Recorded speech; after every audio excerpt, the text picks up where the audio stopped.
नमस्कार। कक्षा 10 की प्रश्नावली 12.1।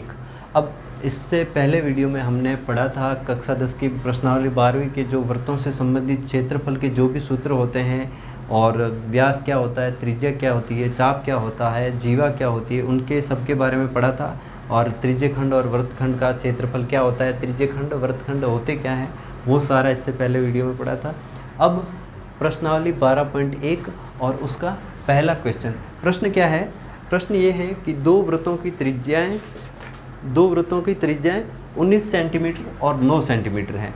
तो उस वृत्त की त्रिज्या ज्ञात कीजिए जिसकी ये जो परिधि है वो इन दोनों परिधियों के योग के बराबर है। प्रश्न को एक बार फिर समझिए कि ये जो दो वृत्त हैं इनकी जो टोटल परिधि है वो इस वृत्त की परिधि के बराबर है। इन दोनों की परिधि इसके बराबर है, तो इसकी त्रिज्या आप ज्ञात कीजिए। इन दोनों की त्रिज्याएं दे रखी हैं, इसकी त्रिज्या आपको ज्ञात करनी है। कैसे ज्ञात करनी है? यहाँ पर देखो, प्रश्न में कहा गया कि इन दोनों की परिधि किसके बराबर है? इसके बराबर है। तो इसको मान लो आप R1 और ये मान लेते हैं R2 और इसको मान लेते हैं कैपिटल R।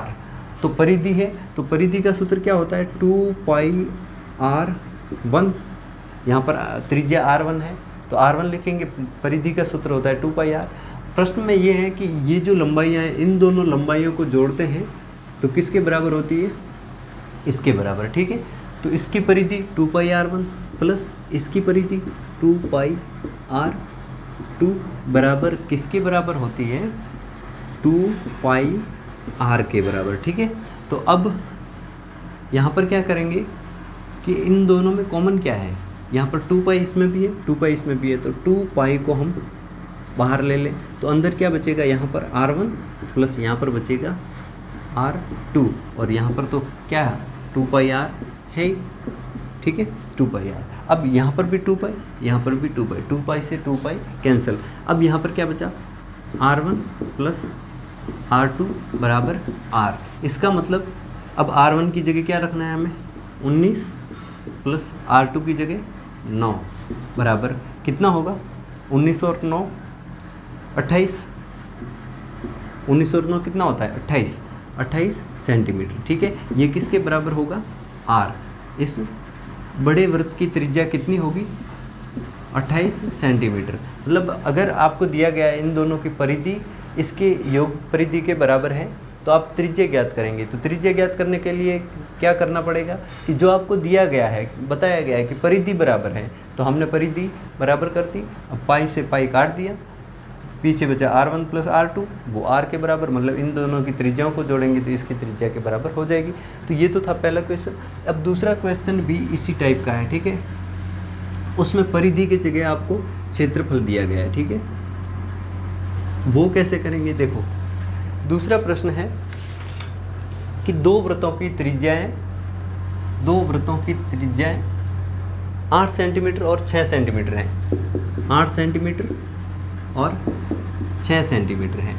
तो उस वृत्त की त्रिज्या ज्ञात कीजिए जिसका क्षेत्रफल इन दोनों क्षेत्रफलों के योग के बराबर है। प्रश्न को दोबारा समझिए कि 8 सेंटीमीटर वाली त्रिज्या का वृत्त और 6 सेंटीमीटर वाली त्रिज्या का वृत्त, इन दोनों का क्षेत्रफल जब हम जोड़ते हैं तो किसके क्षेत्रफल के बराबर होता है? इसके क्षेत्रफल के बराबर। तो अब इस वृत्त की त्रिज्या ज्ञात कीजिए। तो प्रश्न में जो आपको बताया गया है उसी से ही ज्ञात करेंगे। क्या बताया है कि इन दोनों का क्षेत्रफल जब जोड़ते हैं तो क्षेत्रफल का सूत्र क्या होता है? पाई R स्क्वायर। यहाँ पर त्रिज्या R1 है तो क्या करेंगे? पाई R1 square plus pi R2 square. क्यों किया स्क्वायर? क्योंकि हमें प्रश्न में बताया गया है कि दो वृत्तों का क्षेत्रफल तीसरे वृत्त के बराबर है।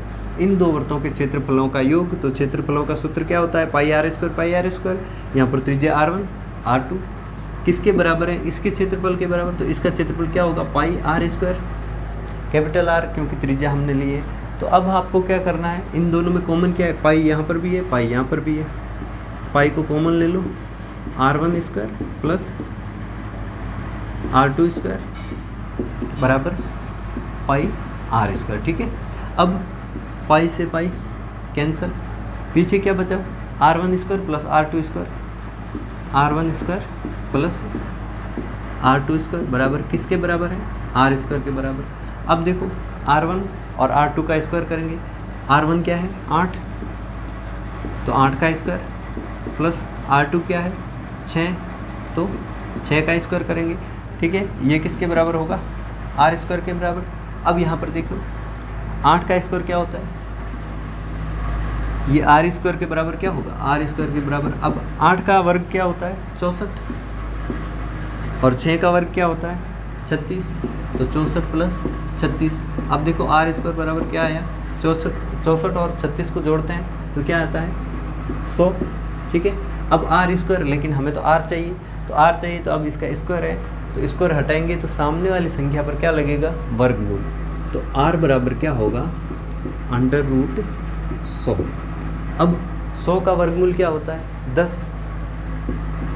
तो R बराबर क्या आएगा 10 सेंटीमीटर। इसका मतलब इन दोनों वृत्तों के क्षेत्रफलों का योग इसके क्षेत्रफल के बराबर है, तो इसकी त्रिज्या हमने निकाली कितनी आई 10 सेंटीमीटर, ठीक है। तो बड़े वृत्त की त्रिज्या 10 सेंटीमीटर थी। तो पहला और दूसरा क्वेश्चन एक ही जैसा था, केवल फ़र्क इतना था कि उसमें आपको परिधि दी गई थी और यहाँ पर आपको क्षेत्रफल बताया था, ठीक है। तो अब तीसरा प्रश्न अगले वीडियो में पढ़ेंगे, तब तक के लिए धन्यवाद। अगर आप नए हैं तो चैनल को सब्सक्राइब ज़रूर कीजिए। आपको सभी कक्षाओं के ये सभी प्रश्नावलियों के सभी प्रश्न आपको हल करवाए जाएंगे, और बहुत सारी प्रश्नावलियों के लगभग आधी से ज़्यादा प्रश्नावलियों के प्रश्न हल करवाए जा चुके हैं, आप जा कर के देख सकते हैं। धन्यवाद।